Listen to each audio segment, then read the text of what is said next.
Here, go to her photos. See there? That one. Oh. From when she was in school. Oh, man, is that Samantha? Yeah. I've never seen her like that. She must have been completely wasted.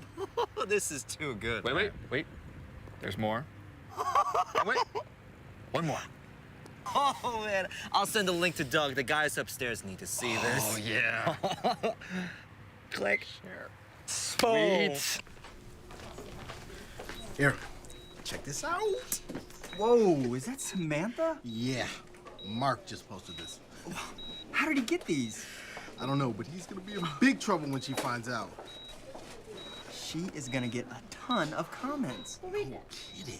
Here, let me write something. Oh, I have to. Show us more. here we go. We didn't know you had so much talent. Samantha? Oh no, didn't you delete this album? What album? What are you talking about? They're at it again. You better see this. No. Why won't they just leave me alone? I deleted these a long time ago. They're such jerks. Oh my God, let me see. Wait, can everyone see these? Everybody in the network. I can't have management see this. I think it's too late. We've just seen an example of unwelcome sexual conduct. Whether it happens face-to-face or online, this kind of behavior continues to occur in our workplaces. And it's not just sexual conduct that can cause damage and distress. Today we're here to talk about sexual harassment and other types of discrimination and harassment, none of which are okay in the workplace. And we'll talk about how you personally can help contribute to an environment where people are free to do their best work without the threat of unwelcome behavior. We'll talk about federal, state, and local laws that protect our rights as individuals, and we'll take a close look at everyone's responsibility to help maintain a respectful work environment. Starting in 1964 with the Civil Rights Act, federal law protects individuals from discrimination based on their race, their color, religion, national origin, and sex. Harassment is a form of discrimination because it discourages individuals from pursuing certain job opportunities, or it makes their jobs harder, and this results in a denial of equal opportunity. Over the years, additional protected characteristics have been added by laws such as the Americans with Disabilities Act and the Age Discrimination Act, not to mention other government regulations and state and local laws. I imagine some of our viewers are probably thinking, this could get confusing, especially since laws keep getting added. Maybe we can simplify things. Right. Knowing the law is important, but the simple solution is not to focus on whether it's against the law or not. Harassment is not okay, either way. No matter who we are, we all want to be treated with common courtesy and respect. So focus on what you have in common with your coworkers rather than what makes you different. And one thing for sure you have in common is that everybody needs to get the job done. Whether your coworkers are married or single, whether their politics and religion are the same as yours, these things have nothing to do with getting the job done. It's a free country, so treat everyone equally, rather than based on some stereotype tied to a group. Exactly. Now, this next scene shows how unwelcome behavior can interfere with an individual's ability to do his job. There goes the neighborhood. Yeah, they used to hire guys to do this job. Not again. Just lay off them. You mean lay on? Hey, where you going so fast, homie? You looking for your boyfriend? Here, maybe you need a cold shower. Well, apparently this is not the first time these guys have picked on their coworker. Yes, and therefore this would likely qualify as hostile work environment harassment, which is against the law. Hostile work environment harassment includes unwelcome verbal behavior, such as derogatory slurs or comments concerning an individual's race, national origin, or other protected characteristic, and visual forms of harassment, like gestures or posters, cartoons or t-shirts, or like we've just seen, physical behavior, including assault or interference with a person's work or movement. So let's take a closer look. Is it still considered harassment if the behavior is not tied to a legally protected category? Well, it may not end up in the courts, but employers want to discourage any kind of bullying or harassing behavior. It's just not good for the work group, and it should be stopped well before it crosses the line into illegal behavior. Still dragging that fillet, table 12. Table 7 is asking for the dessert menu. What did you say? Speak up. I can't hear you. I'm sorry, I said that Table 7 is asking for the dessert menu. Well, then say it right. Dessert menu. That's how we say it here. Don't mind him, Fuzzy. He's just like that. It's Fauzi. Yeah, I know. Fuzzy. Like the bear. Fuzzy, Wuzzy, Fauzi. Okay, so the first waiter commenting on Fozzie's accent in a rude way certainly seemed hostile, but was it illegal? And what about intentionally mispronouncing his name like the second waiter did, not thinking how this might cause hurt feelings? In other words, how do you know when rude comments or joking around are really harassment? Well, one or two comments might not be illegal, but they can still be cluelessly insensitive. Still, you're right. In general, a comment made once or twice does not technically qualify you as a harasser. In order to be considered illegal, the behavior has to be ongoing, pervasive, or severe behavior related to a protected characteristic such as national origin, as we've just seen. It must unreasonably interfere with a person's work performance or create an intimidating, hostile, or offensive work environment. So occasional rude comments or mean-spirited kidding around on an infrequent basis may not count. But any unwelcome behavior like this hurts morale, and no one should have to put up with it. Religion is also a protected area that can be very sensitive. Now let's take a look at another scene showing discriminatory behavior among coworkers.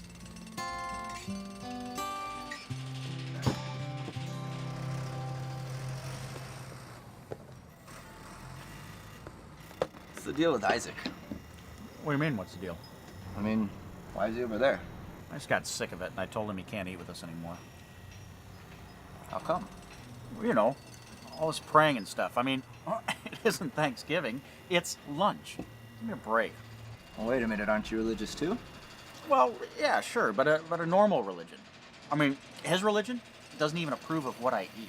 Food's food. I mean, what's the big deal? Oh, and don't even ask him about going out to have a beer with you. I don't know, man. It looks kind of uncomfortable over there. Fine. Let him stop with all this religious stuff, and he can come sit with us.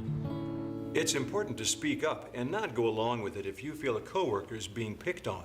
Tell your coworkers to knock it off, or if you're not comfortable with confronting them, talk to your supervisor, HR, or anyone else in your chain of command. It's easier to stop this type of thing if you speak up before it becomes routine. So we've taken a look at several hostile work environment situations. Now let's move on to the other type of harassment called quid pro quo. I've got to show you this mess. Do you see? See what I'm talking about? Yeah, a janitor that can't clean up after himself? I'll talk to the crew chief right away. Yeah, well, he's going to have to do better than this. Well, our goal is to meet your expectations in every way. Well, good. Because I've got some expectations. Considering your contract's up at the end of the month, and I don't think your boss would like it too much if I was out asking for other bids. Well, that's certainly your choice, but I hate to see it come to that. I would too. I really like it when you come around. What you say we go upstairs right now and work on my expectations? Or whatever. Sorry, I have to go.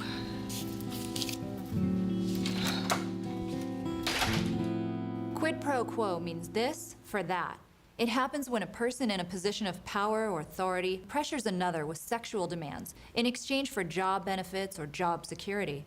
It can occur in a person's actual place of employment or in any work-related environment. In the case we've just seen, Ron believes that Nicole's employer will want her to do whatever it takes to keep his contract. Quid pro quo harassment is considered to be so serious that even one occurrence is illegal.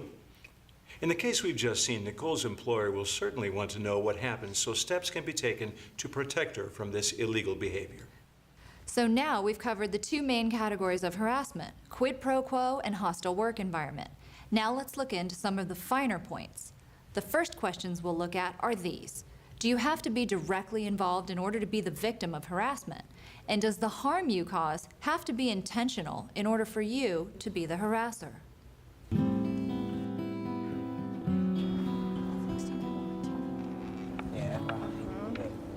Still working on that tan, Jenna? Oh, thanks for reminding me. Hey, you need some help with those straps? Think you can handle them?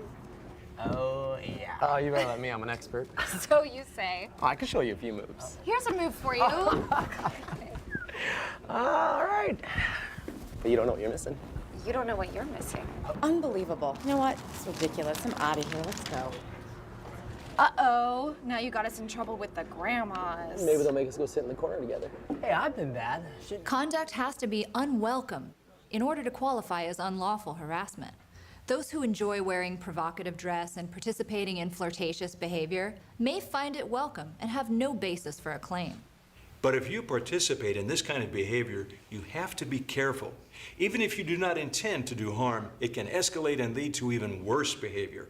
And your coworkers can change their minds about what they find acceptable. Over time, they may come to find the behavior unwelcome, and that's when you can get into trouble. Also, as we've just seen, third-party observers can be victims of harassment. And that's why it's important to dress appropriately and act professionally while at work. After all, it's a workplace, not a social club. Exactly. In fact, several individuals in this last scene might be surprised to hear themselves called harassers. But women can harass men and other women, just as men can harass men. Similarly, members of a particular cultural or ethnic group can harass members of their own group, for example, by using stereotypical insults or slurs. So now we've talked about different forms of discrimination and harassment. Next, let's talk about employee responsibilities to prevent this from happening in their workplaces. What should you do if you are personally the target of harassing behavior? What if you are a witness?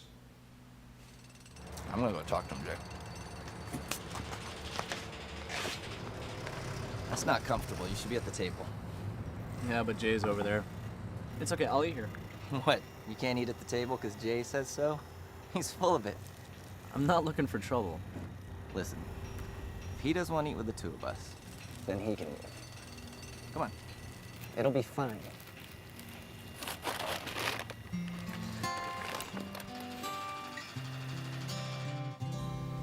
Sometimes all it takes is one person showing a little leadership and doing the right thing, and others will follow suit. That's right. Usually coworkers will stop their unwelcome behavior if you simply ask them to. But if you feel uncomfortable speaking to them directly, then by all means don't hesitate to ask someone else to step in. Make sure that you are aware of the complaint procedures in your particular workplace. Kathy, come on in. Generally, it's best to start with your supervisor or manager. Or if you would feel more comfortable, talk to HR or anyone else in your chain of command. I was hoping that you could talk to some of the people in this department and get them to act like grown-ups. I'm sorry to hear you sound so upset. Why don't you tell me what's going on? Well, it's not like they're harassing me exactly, but it really makes me uncomfortable the way they talk to each other. It's just that this is all public. They don't keep it private at all. Remember that you have a responsibility to inform your employer about illegal behavior at work. It's fine to talk to your coworkers and try to make the situation better on your own, but if they don't listen to you and don't change their behavior, then be sure to get help, sooner rather than later. Hey, Vince. You're leaving. I'll just catch you another time. What's the matter? Nothing. Not really. Okay, you know what? I could say a few minutes, so, come on in. Employers want to know about it when you think harassment is going on. They want to take steps to protect everyone and make sure it doesn't happen again. So what's up? Listen, I'm not sure if this is a big deal or not, but I just didn't think the other guys would listen to me. Listen to you about what? They just keep giving Mateo such a hard time.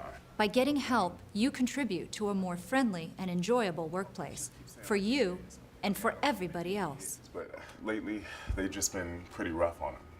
Now, sometimes people are reluctant to report harassment because they're concerned about being retaliated against. But it's important to know that retaliation is also against the law. Let's take a look.